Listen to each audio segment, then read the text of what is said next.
just so excited to see everybody. So here we go. I'm going to share my screen. And I was hoping to make a brand new PowerPoint for everybody today, but I'm going to skip a few slides. I've added some new things as well. Let me put this in. Feel free to take screenshots if you would like. I won't be sharing the slides, but you'll have the recording. And you're, again, welcome to, take screenshots of this. So I wanted to add, first of all, that what we're talking about today for this short time together is a framework. And it's as much for parents as it is for clinicians, for me as a college professor, for just really in any role that we have. It's not a program, it's not scripted, and it is a trauma accommodating Tier 1 lens. And I'm just really excited about that. We are talking about all of us. This is as much for me as the adult as it is for our children and youth. So as I shared, I'd like to just kind of dip into the developing nervous system and how adversity and resiliency impact us, but then what can we do? Because this is a lull in our year. We're exhausted. Everyone is extremely fatigued, and it just feels like this has been one of, if not the hardest years for us in our communities, practices, and in education. So the research that I'm pulling from today, this is not an all-inclusive list. I forgot to put Dr. Gabor Mate, and there are Alan Shore. There are many. That's what I love about this framework. It's not about one set of, it's not one application of a specific, we really pull in from so many of the experts in our field. So we're going to continue, we're going to move through, and this hour is going to go quickly. So write down questions, talk to each other, and here we go. I really want to be very clear this afternoon that the social and emotional organ is the body. It is not just the brain. It is inaccurate, really, just to talk about the brain, brain-based learning, brain intervals, brain breaks. We now understand that we have this beautiful bidirectional highway where our skull brains, our heart brains, and our belly brains are in constant communication.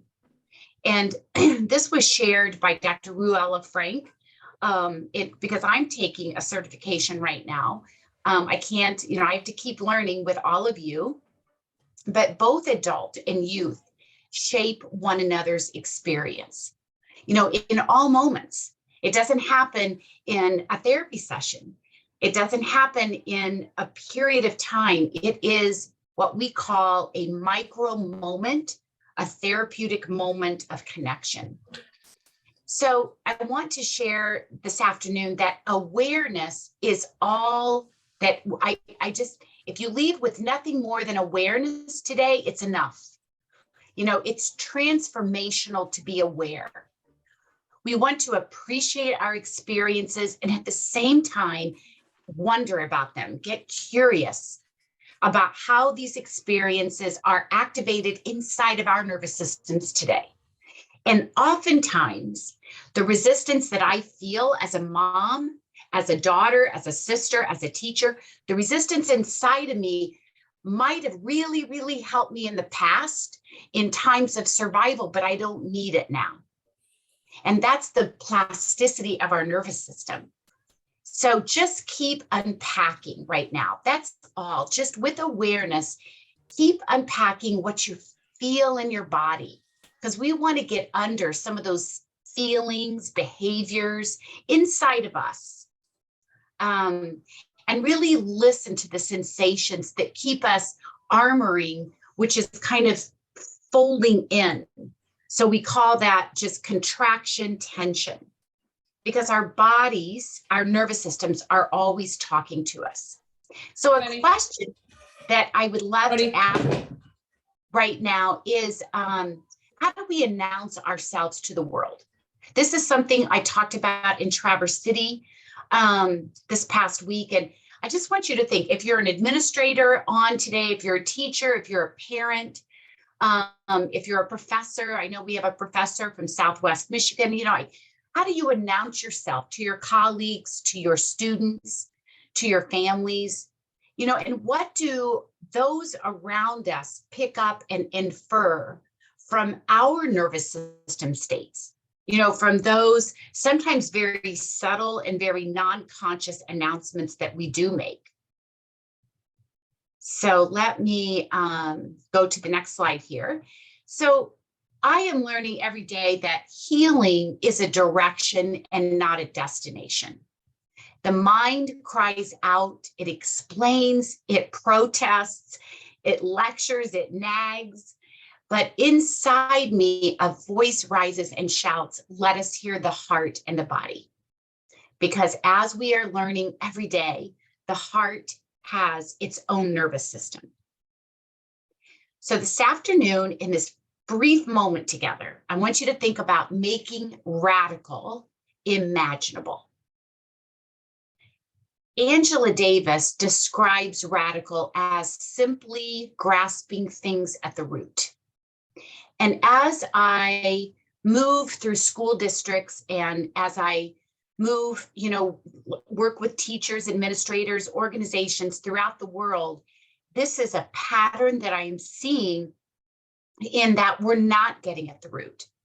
You know, we are creatures of habit, and in our educational system, we tend to stay stagnant. And even with a global pandemic, we're moving at a very slow, if at all, pace in the way we do school. And so I want us to think today about getting underneath that behavior and getting out in front of the behavior.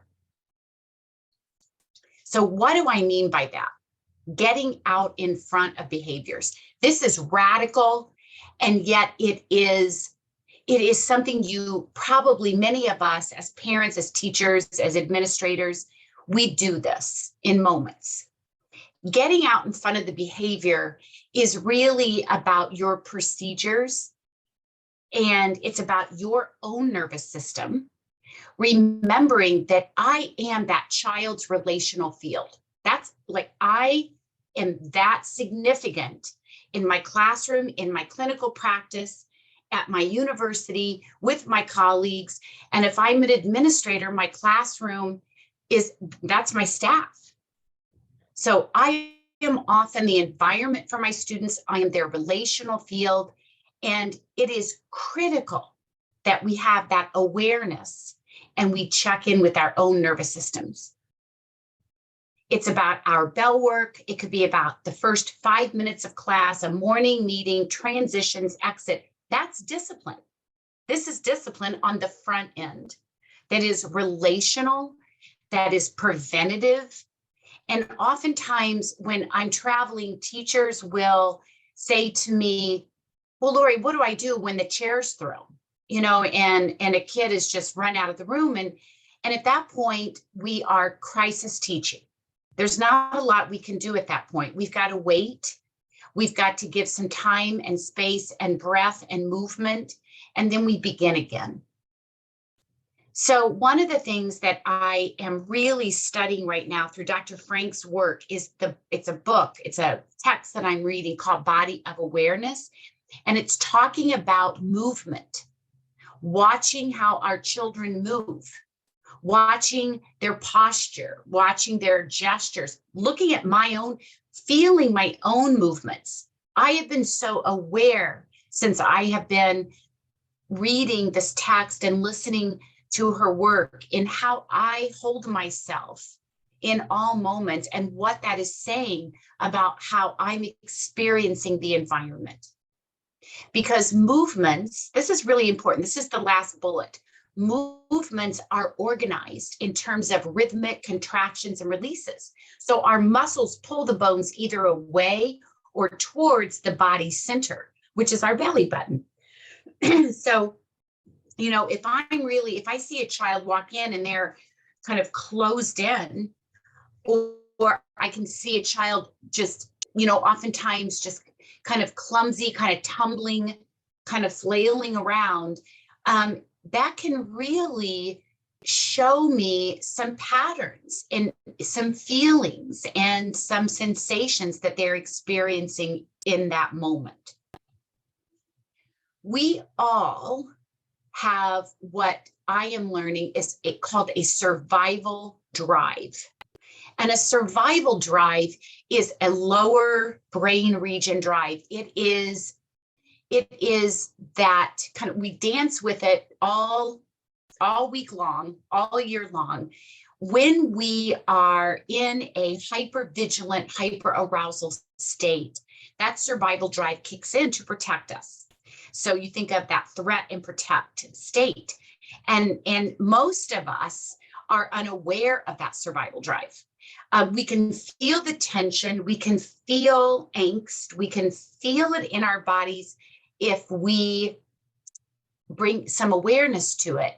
But it is that kind of lower brain stem, because the brain stem is all about safety.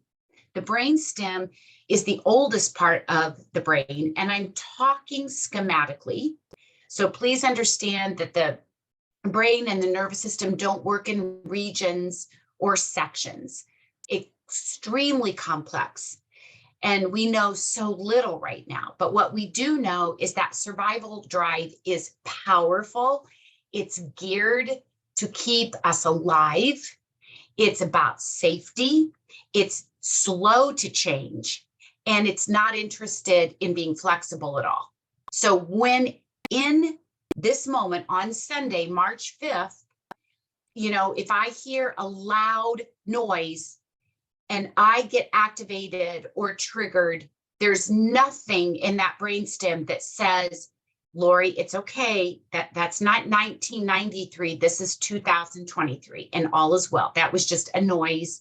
That was, that was something that you're safe. It's not going to hurt you.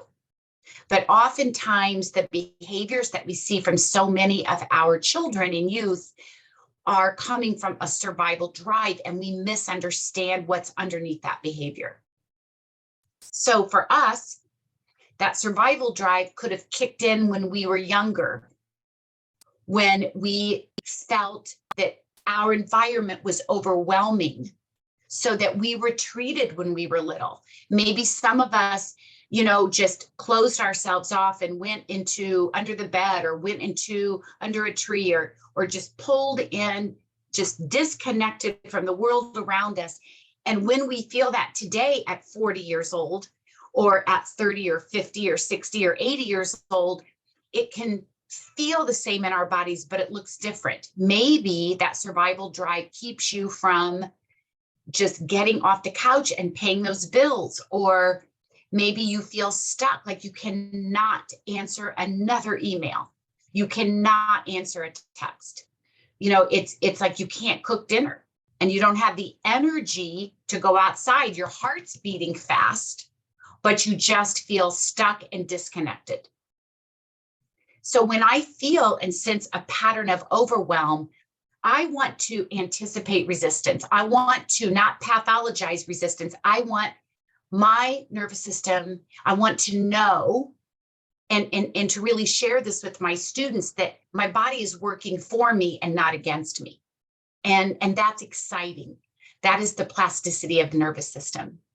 This is an image that my daughter Reagan and her fiance created from my new book. And with each image from each chapter, there is a quote. And this is the story of our sympathetic autonomic nervous system is one of searching for our home.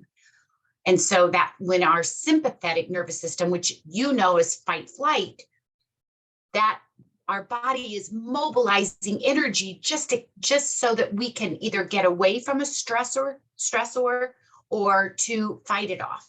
And that's a good thing. So we really want to deeply understand that our bodies are always working for us and not against us. For those of you who don't know, I am also back in the classroom. So everything I'm sharing today is the work that I'm doing 2 days a week in my classroom. And I've been doing this as a college professor for the past 10 years. I am a former special education teacher. I'm a former school counselor. And when I began in higher education, I felt disconnected from K through 12. And here I was teaching in the College of Education. And I thought to myself, why are we as instructors and professors not required to be back in our class, in the classroom periodically? So this is my 7th grade team. I'm looping with this team. I'm at Belzer Middle School in Indianapolis. We have about 1,190 7th and 8th graders in this school, and this is the Voyager team. And I'm working with everybody right now, but specifically with Crystal, who's going through the educational neuroscience certification with me, and Alexa. And this is where I think my deepest learning happens.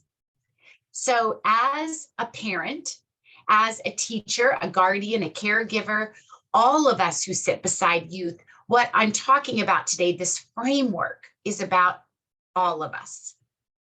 Trauma gets stored in the body, but can show up in our relationships. And this is from Dr. Albert Wong. So we carry in who we are every day.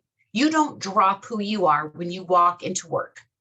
And that's what I want us to think about together this afternoon, is that our nervous systems are really always in every moment responding to our external environment, to our internal environment, and into our relational environment.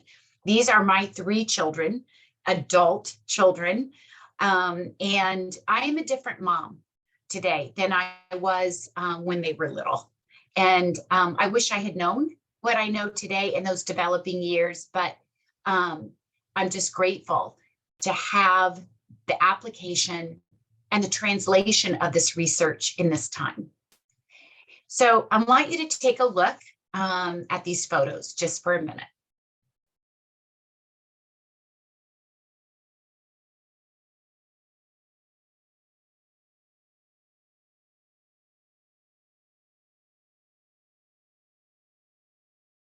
So these are sunrises. I think I have one more. These are sunrises from South Florida, and they are arriving on my phone every single morning, 7 days a week, for the last 450 plus days, from my oldest son in the middle. This is Andrew. And I cannot tell you the miracle of these sunrises. Our oldest son struggled with significant social anxiety and depression. It feels to me out of the womb. That's how it feels to me as his mom. But in his adolescent years, we went through some very, very challenging times. And all of you know that emotions and human beings are highly contagious. So when we feel, when our children are hurting, when someone that we love is struggling, we all feel that.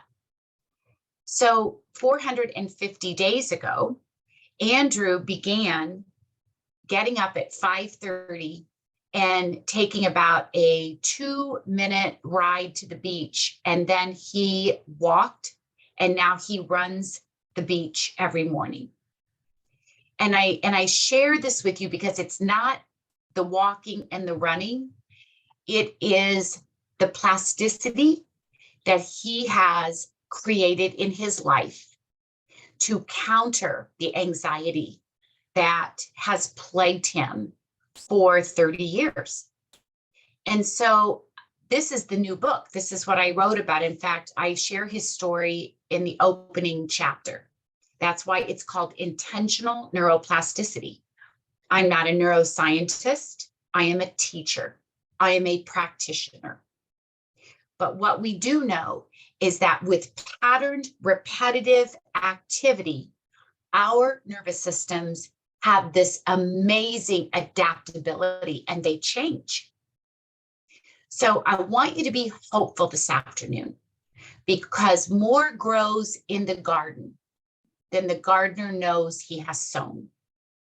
And oftentimes we are planting these seeds when we are sitting beside our own children, our students, our colleagues, and we don't really understand the power and the healing and the growth that is taking place underneath those little seedlings. And this is March 5th. So we've had quite an academic year, but there is a lot growing that we don't see in this time. These are the 4 pillars of applied educational neuroscience.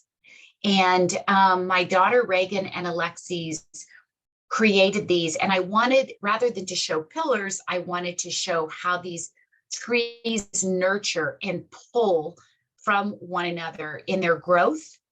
And you can see the sidewalk cracking as the roots are embedded. And inside the roots, I have words that are sensation words. So I'm going to go through each of the pillars with you as we look at how trauma and adversity impacts us, and then look at some of the practices that we can integrate. So the very first pillar is the adult nervous system. Behavior management is about adults, period, end of story. It's not about kids. Our nervous systems hold the state of how we are feeling, sensing, perceiving, and behaving in all moments. We are no different than our children and youth.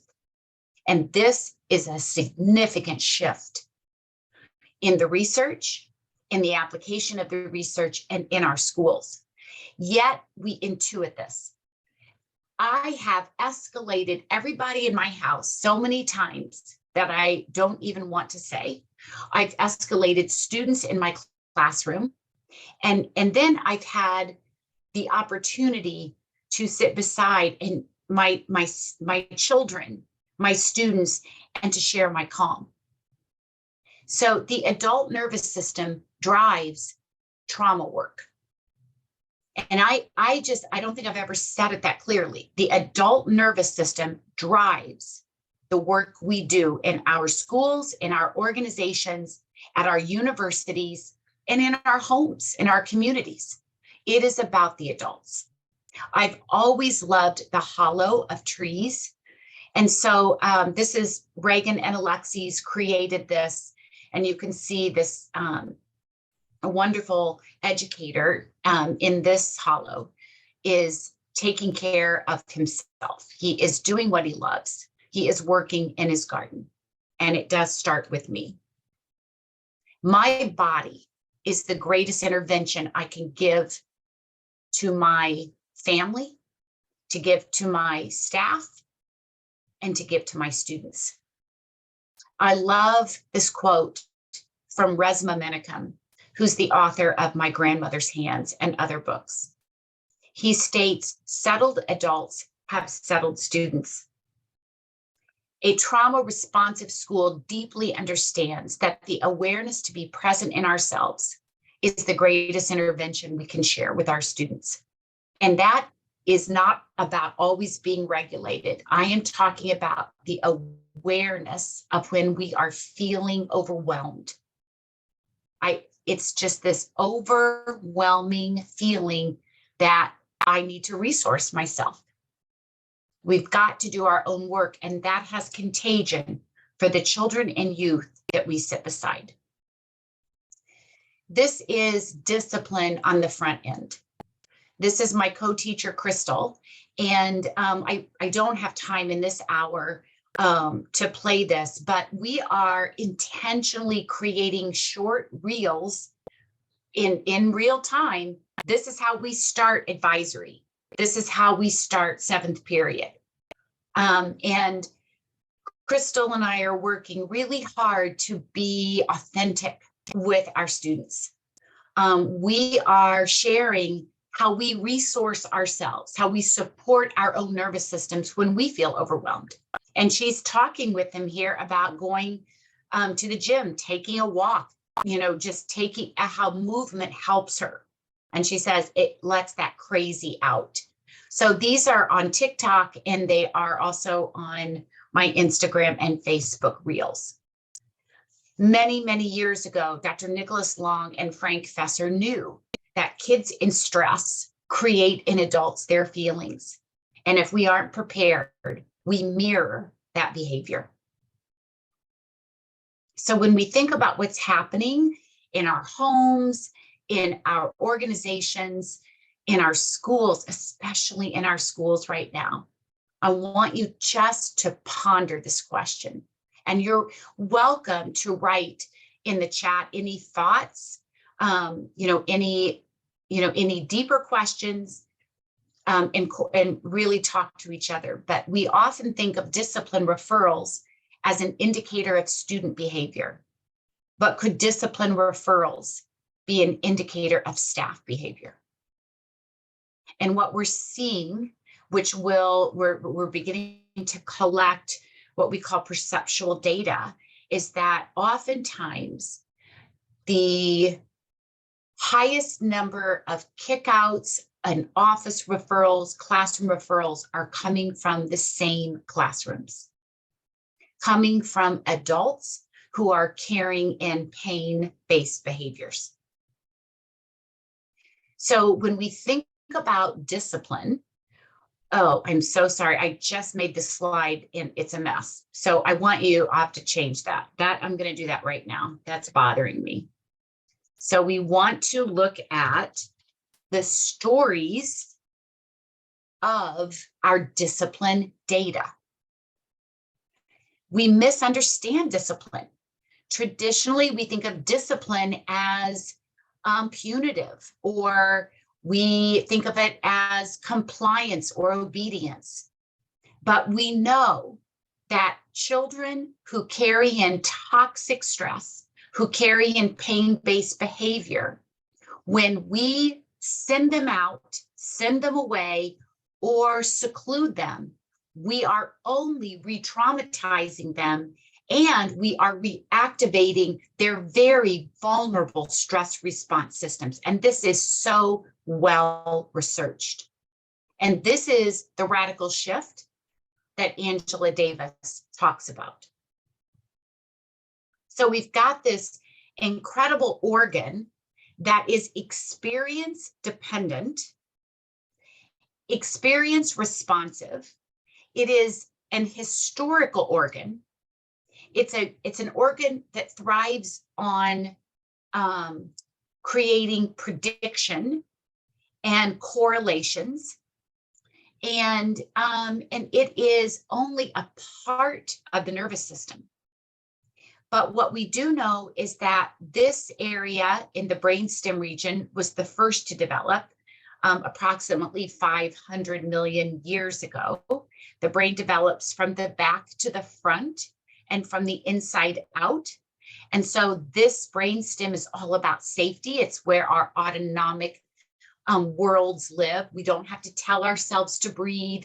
We don't have to tell ourselves to have respiration or digestion. But it's also grand central station of where our stress responses begin. This is where when I see something, hear something, feel something, my heart starts to beat fast. My autonomic system begins to ramp up in states of protection. And then we have this beautiful midbrain region. Again, the limbic system really isn't a system, but I'm going to, again, I'm oversimplifying. But this is where we can sense and feel connection. And this area of the brain is, 300-400 million years old. And then finally, this newer area, this prefrontal cortex, the medial prefrontal cortex, is around 200 million years old. And this is really where we do school and where we do life. It is the home of our executive functions. So it's where we problem solve and we use creativity, and we can discern, and we can think linearly and logically, and we can emotionally regulate, and we have good, strong, sustained attention. But all of those executive functions take repetition, and they take time, and they're not fully developed until oftentimes we're in our late 20s, early 30s. So this is and this organ is in constant communication with the nervous system through the vagus nerve, which is our 10th cranial nerve. Now, this is oversimplified as well, but this just shares with you that on the left of your screen is a nervous system that is ready to learn. It's ready to go. This is a teacher who can be compassionately detached. This is a caregiver who can, who is really able to share his or her or their calm or steadiness or groundedness with a child who needs it. And on the right, we see this activation of the limbic system, which shows inflammation.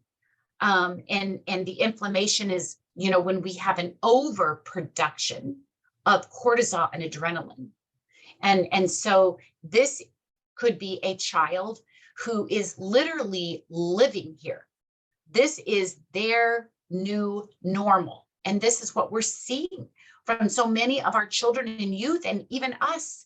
We are functioning in this fight, flight, or possibly shut down state.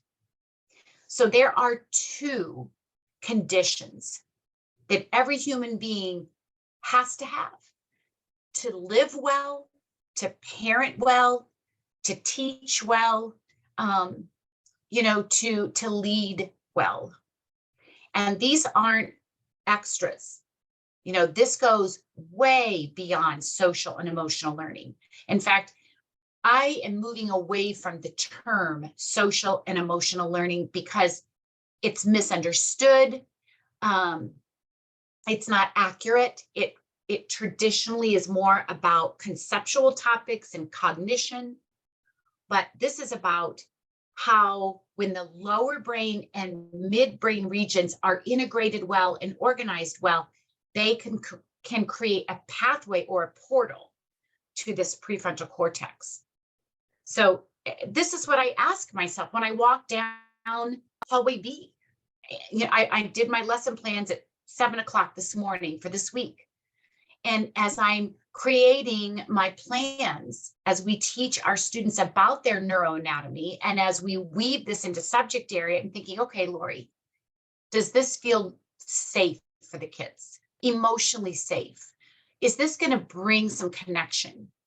And how are they going to receive this? How am I going to announce this? I'm going to skip this one right now, and I want to check time.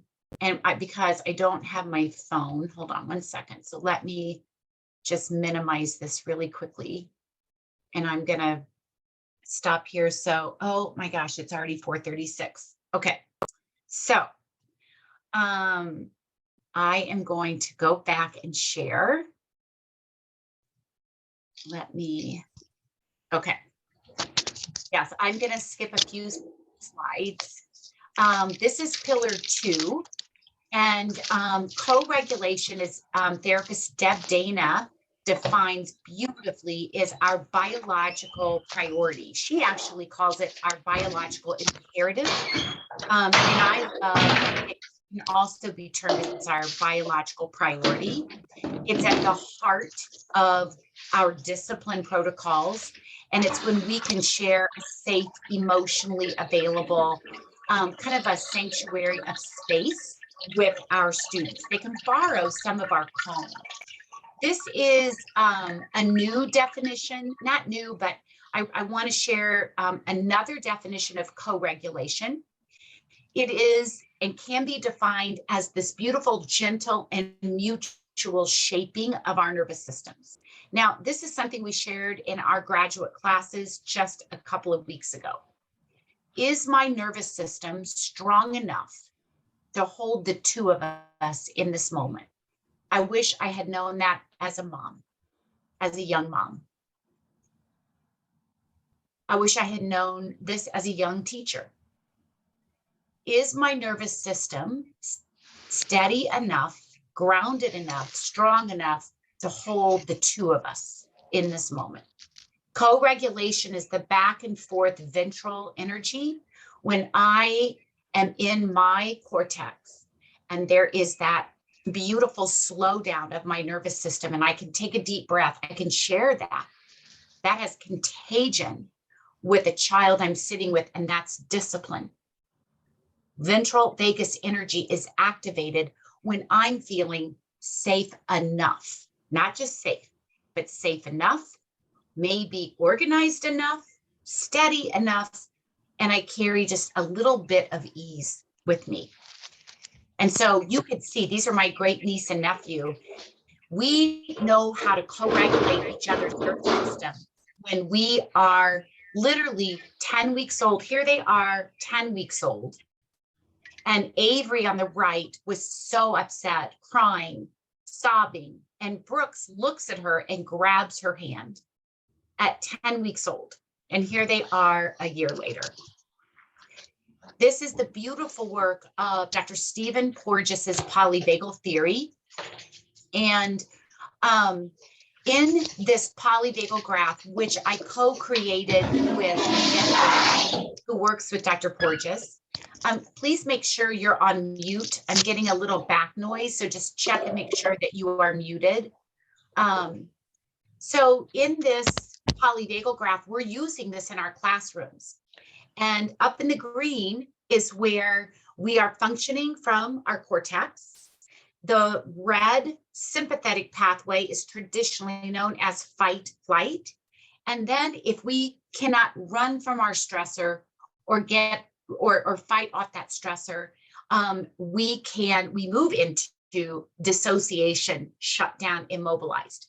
My daughter Reagan yesterday shared with me, and I was presenting in Traverse City, Michigan on Friday. She's in Mexico and had a wisdom tooth taken out in this tiny little town in Octopon. And they did not have enough Novocaine. They did not give her enough Novocaine. And it was very, very painful. And she said, Mom, I started shaking in the dental chair and I burst into tears and I was just tremoring. And she said, I was shivering, but I was shaking and I couldn't stop my shaking.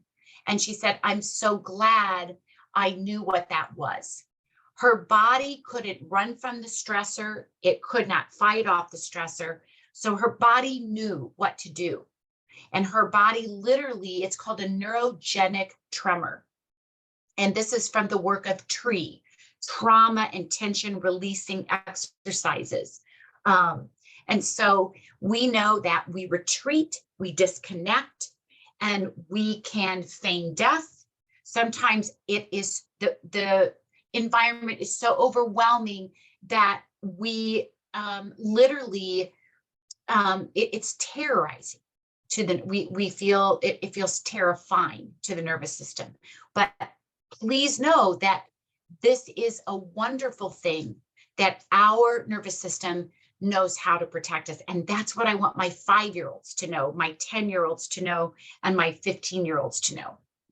So this is co-regulation this is discipline. And this is my former assistant principal, Tiasha, with a 2nd grade student who came in raging every day. And we all, the adults, we looked at each other and we said, this is on us. So we built what she loved into her procedures. She loved, there were 3 or 4 people in the building she trusted. She loved dual yoga cards. She loved to move. And so we sat down and we literally, through her, she didn't have an IEP or 504. We used something that I developed called accommodating through an ACEs lens. And so she did this 5 times a day. She could come down when she was ready 5 times a day. And from October to May, it had diminished to 1 time a day. So I love this quote from Dr. Alan Shore. He says, the self-organization of the developing brain occurs in the context of another self, of another nervous system. The third pillar of this work are what we call touch points. And those are those micro moments of connection. Let me show you what these can look like.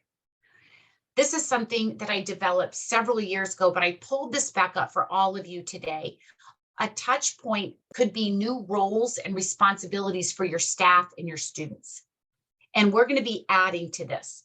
In your buildings, in your organizations, in your homes, can one of your students be the giver for the week or the giver for the day? And what could the giver do? Could they be the storyteller? Could they be the kindness keeper, the blogger? Could they be your neuroscientist, your YouTube creator? This is as significant for adults as it is for our students. You know, as a principal, who in your science department is going to be the kindness keeper for the week, or the collaborator, and what could the noticer do? You know, think about new roles and responsibilities. These are touch points for our children and our staff. Other touch points are questions that we can ask. When, and this is a big when our students or our staff still have some of their cortex online. Because oftentimes in survival, the amygdala is firing, the midbrain region is firing, and the prefrontal cortex goes offline. So if there's a little bit of cortex still there, these are very dampening down the nervous system questions. What am I not understanding? What am I missing? Is there someone that you trust that would be helpful right now? Validation is another touch point. It's where we can validate how a child is feeling. That's it. We don't ask questions. We don't praise. We don't encourage. We just ask a question. Noticing is also a touch point. Noticing a new pair of shoes, noticing a missing tooth, noticing tears, noticing a tattoo. Nonverbal communication is the way we communicate as human beings. We don't really hear words. When we especially are in survival, we are listening to tones. We are watching eyes. We're seeing if someone's head tilts or not. Tilting cues safety. When I'm talking in a flat affect and my head is still, that signals danger to a child. So that is why it's so important to check in with our own nervous systems. These are my 7th grade students doing focused attention practices at the beginning of every class. Focused attention practices can be energizing or they can be calming. It's when we are using movement and breath, and it helps get our kids in the present moment and to the cortex. We talk about building the nest in the new book, and building the nest is discipline on the front end. This is getting out in front of the behavior. It's where we are using focused attention practices in our procedures or nervous system aligned bell work. This is not for those kids or for this group. It's a tier 1 practice. And I've also included today, it uses, when we are building the nest, we are intentional about our language. Are we using invitational language? Like, you know, if you like this, then what else would feel good to you? Or maybe see how this feels. Or consider noticing. And one of the most important pieces of language we can share with our students is, I'm so sorry. And that is unconditional. We, in our classrooms, are actually building nests with the kids, and they're keeping these all semester. This would be great to do with adults that you work with or with your family. And all of the colors and the materials represent foods in your nest that you love, people that you trust, experiences that calm you. What feels good to you? So our students made their nest, and then they had a little chart, and they put down the white feathers stand for the music I love. The black feathers are the people I trust. So our nests are made up of very diverse materials, just like bird nests. And this is an example of morning meeting work, how you exit a class. We talk about these every day. What is in your nest that you no longer need? Or what do you want to add to your nest? So this is a touch point meeting our students where they are. This is the language of the nervous system. And I think this is the most important slide not the most, I say that about every single one of them, but I'm moving away from always talking about behaviors.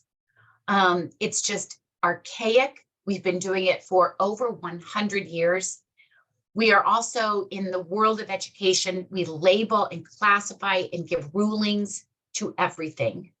And I want our children and adolescents to know, and she's got her hand here on her prefrontal cortex, that our nervous system is really what is underneath all the behaviors.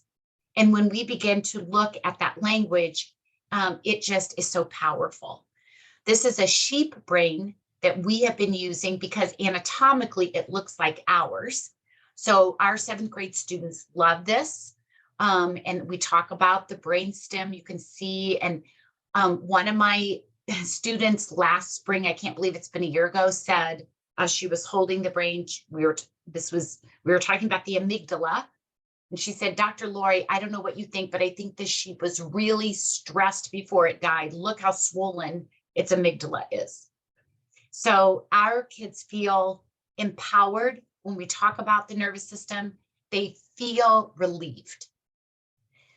This is a significant piece of research from Polyvagal theory. And in chronic stress, we hear differently. There is a tiny little ear muscle called the stapedius muscle that when we're stressed, it expands so we can protect ourselves. And when it expands, we cannot focus in on specific conversations, redirections, and one-on-one communication. That is why co-regulation is so important. It's critical to help our children and adolescents who are carrying in so many adverse childhood experiences and coming from adverse community environments, to help them to get to this cortex and to help that muscle become taut again, and to help that muscle become strong so that they can focus in and hear that redirection. So the language of the nervous system, go ahead and read this slide. I know we only have a couple minutes left. I'm going to go grab my phone so I know what time it is. So take a look at this.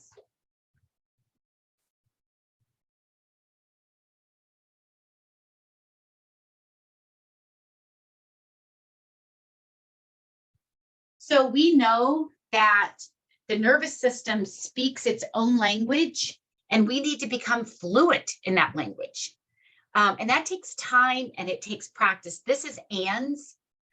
This is from polyvagal theory, and ANS is they. ANS stands for our autonomic nervous system. So the language of the nervous system is sensation. And if I had all day with all of you, we would do this little exercise, but we ask the kids and we ask adults, if your eyes could see anything right now, what would they love to see? What do they need to see? What's your heart saying today on Sunday afternoon? What do your hands need to hold? If your belly is, just really talking to you, what is it saying right now? What does your belly want? What does it need? And our kids can draw their responses, or they can write out their responses. This is the new sensation word wall that was created by 2 school districts. They added on to the original one. And so I have a brand new template coming out with the autonomic nervous system states, that are aligned with sensations. So that is coming to you soon. This is a lot of the sensation word walls are on my, I think one of them is on my website, or more than one. But you can see the difference. We have our kids draw their sensations. So you can see this is what you can use images of sensations. You know, how many of us feel knotted up today? Or we might feel, because it's Sunday, we might feel really smooth, like that marble, or we might feel sunny. We might feel like a fried egg. We might feel a little rough, like that toad. So again, we can use images for the kids and this is discipline on the front end. These are some of the sensations that our kids create when they come in or when they leave. So these are from 7th grade, and they don't always have to be negative. This one, I love this one, smooth like a spider web. Calm, I love this one. Fuzzy like a staticky TV. And this is one of the favorite slides of the students. I had to put this in here. That amygdala lives deep in the limbic area, and it can really resemble how a chihuahua is when it is upset, kind of firing, blasting, and we just cannot get here. We cannot get to the prefrontal cortex. So one of the things that you can do is track the state of your nervous system with your students, with your family, from 6 in the morning to 9 o'clock at night. This is a great way to see how you move every day. And why is it that Tuesday mornings you're feeling really shut down, or Wednesday nights are really hard? So this is tracking the state of your nervous system. And again, these are on the website. And if they're not, I'm happy to share. I just can't remember what I've put, but there's a lot there that's on the website. So just a couple of things, and I'm going to run a couple minutes over. So if you need to leave, that's absolutely fine. But I want to get through this part with you. Trauma fractures us. Trauma disconnects us from ourselves and from the world around us. None of us have escaped trauma. There isn't a person on this planet that can say, I have no ACEs, meaning I don't have any adverse childhood experiences. And as I'm learning through this course I'm taking, we've all experienced developmental trauma. And trauma can begin in the womb. It can begin before the womb. We know now that intergenerational and generational and racialized trauma can be tracked 4 generations, if not 7 to 14 generations.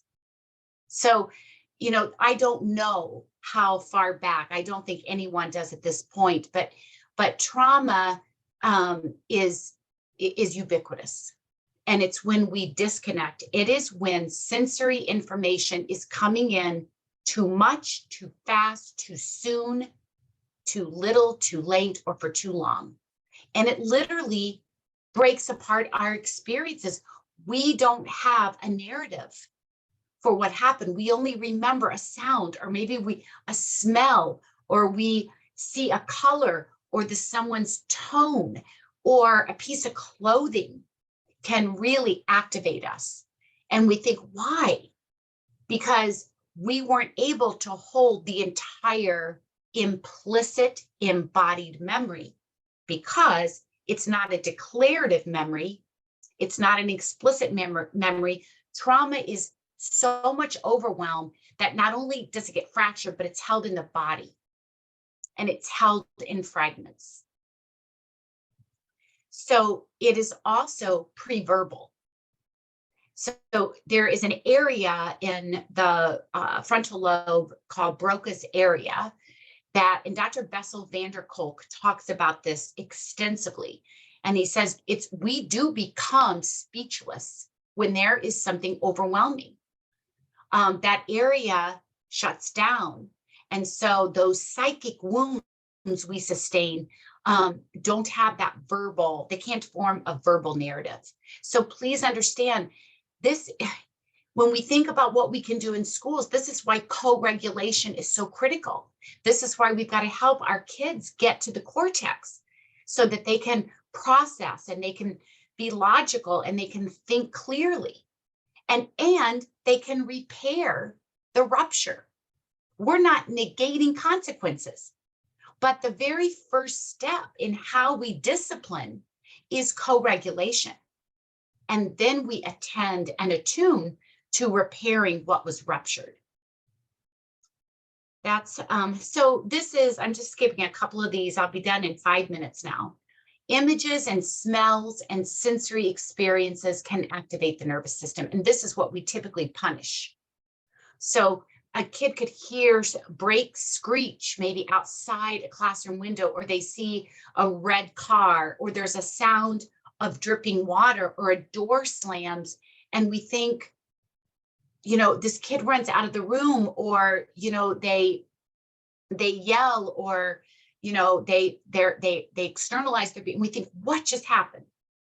And we misunderstand because we don't understand. We're not only not understanding, we're not delving underneath the behavior. Even these holiday cookies can be very activating to somebody if they've experienced, and there's a fragment of a smell or something they see that can rupture that present moment. So it is, our sensory systems can come to life, and we misunderstand that when there is trauma and adversity. We lose our ability to be flexible, and we can carry a shame-based view of ourselves, and the world we believe in becomes the world we live in. We cannot punish trauma out of a child. And Matt Portell shared just very recently a part, he added to this. And I think it was, we cannot punish trauma out of a child, but sometimes our schools are adversities, and they are traumatic for many of our children and adolescents for so many reasons: bullying, social rejection, humiliation, the racism in our schools across the world and across this country. Relational trauma is when there is an internal tear in relationships. It's a fragmentation of relationships, just like we fragment inside the body. And so I'm going to move down. Oh my goodness, I knew I wouldn't get through this, but let me just show you what's available to you.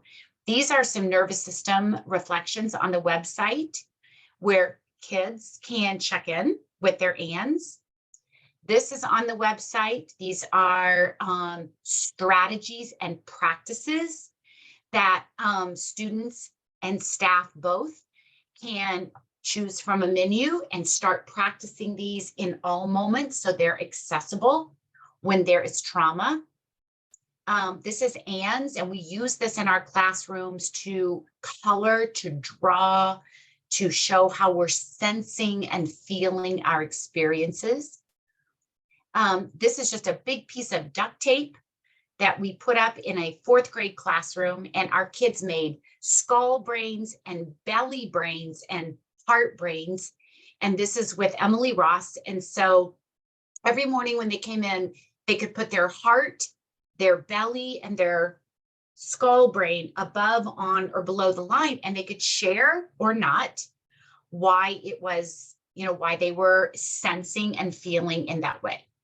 This is from Kelly Rhodes in Northern Indiana. I love this. They made this for one of their, I think the behavioral intervention classroom.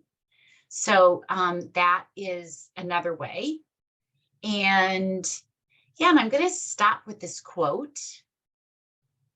I really did get to more than I thought. So, and I'll share my contact information and some opportunities for you.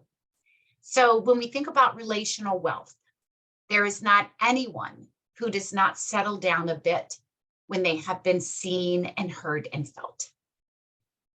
So this is my contact information. Please connect with me. Many of you already, I think, are connected on social media. I think that's how you heard about today.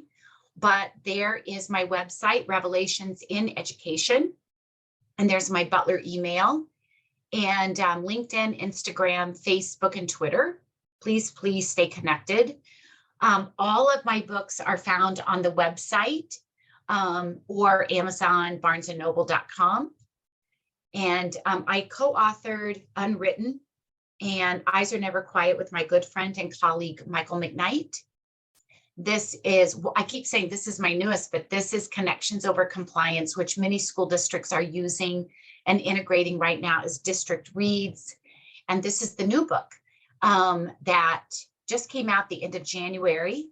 And it's really kind of part 2 of Connections Over Compliance. And it's really looking individually and systemically, moving from states of protection into states of growth. So I will stop there. And my apologies for going 4 minutes over. I'm so sorry. I could be with you all day. But I'm hoping this was helpful today. And if there is a resource that you don't see on the website, please contact me through the website. Gabby will get back with you. And I would love, I know some of you need to go, this is past time, but if anybody would like to share any questions or thoughts or connections, I'm happy to stay on for a couple more minutes, but I certainly respect your time, so.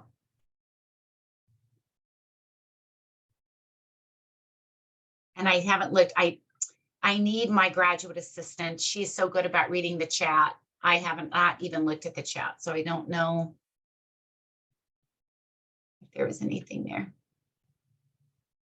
There's so much I wanted to share. Honestly, you got about 1 grain of sand on a big beach today. We do have the certification at Butler, and we're starting this summer, cohort 8. We do also have Butler. We have a symposium coming up September 30th, and it's hybrid. So you can enjoy it from your home across the world, or you can come to Butler and have a fun Saturday with us. But put that on your calendar, September 30th. It's like from 8:30 to 3:30 on that Saturday. And I'm just trying to think, the certification, just feel free to email me about that. If you even want to think about it for next year, we've already had people ask for next year. This cohort right now, and I don't know if Rochelle, you're still on, we have 92 in this cohort from 23 states and 4 countries. So we started with 6 people in the pilot program just 6 years ago. So we're just really, really excited about how we're touching all of the adults who work with our children and youth.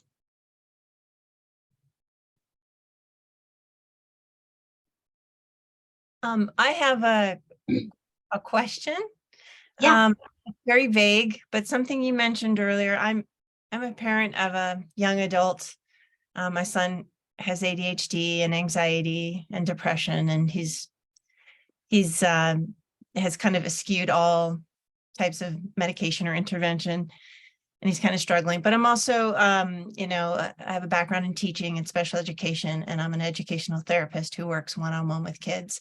So you are amazing, and I so appreciate this work that you're doing and that others are doing. And I'm just trying to absorb as much of it as I can and apply it in my own life.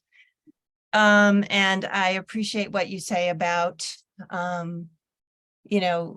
our experiences if we've been parents in the past, right, and what we knew.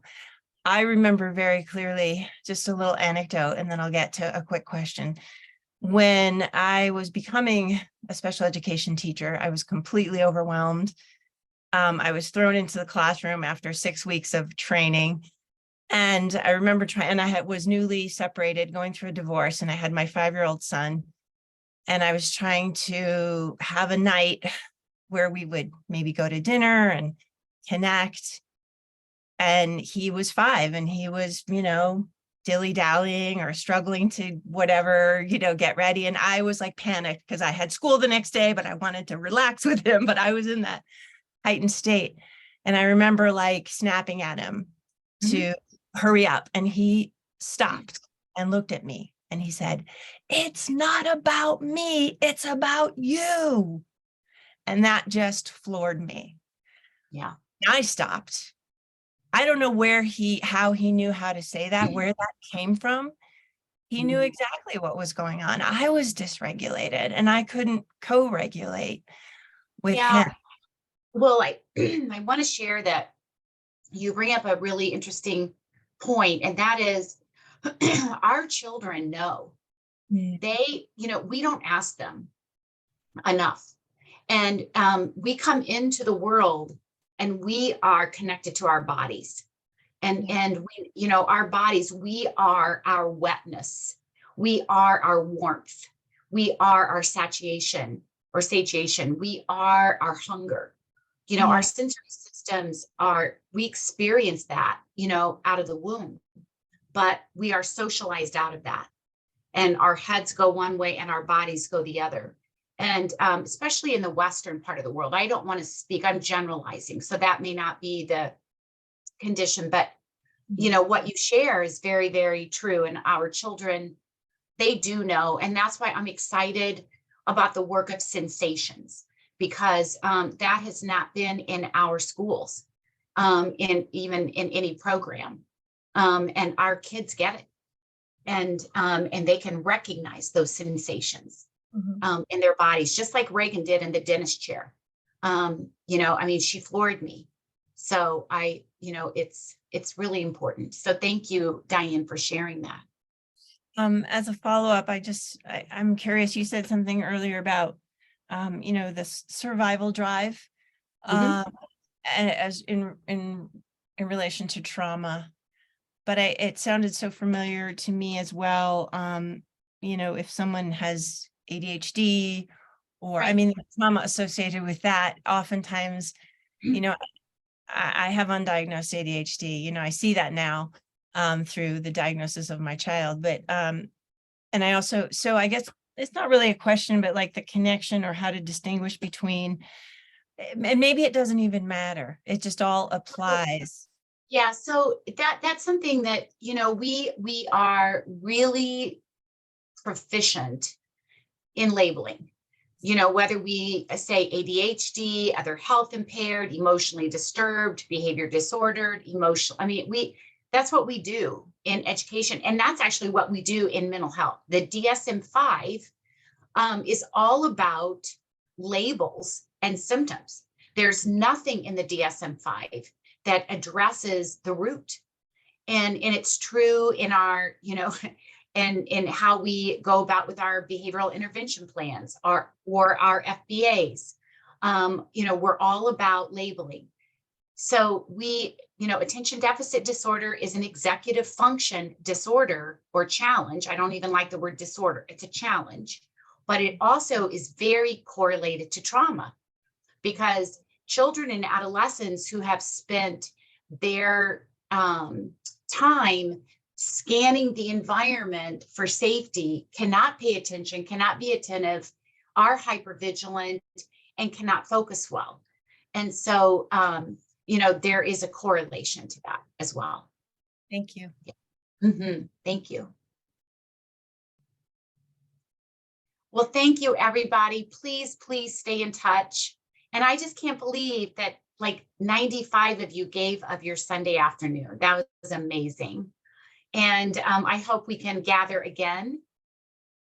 Yeah, thank you. Thank you so much. Any other last questions or?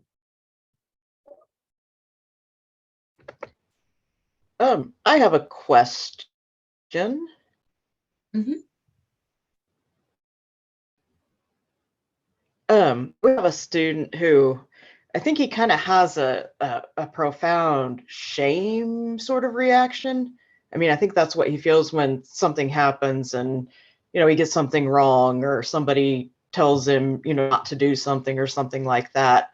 And, it comes out in name calling and, chair tipping and some of those kinds of results? How do you what's going on in his nervous system, and how do you kind of counteract that shame?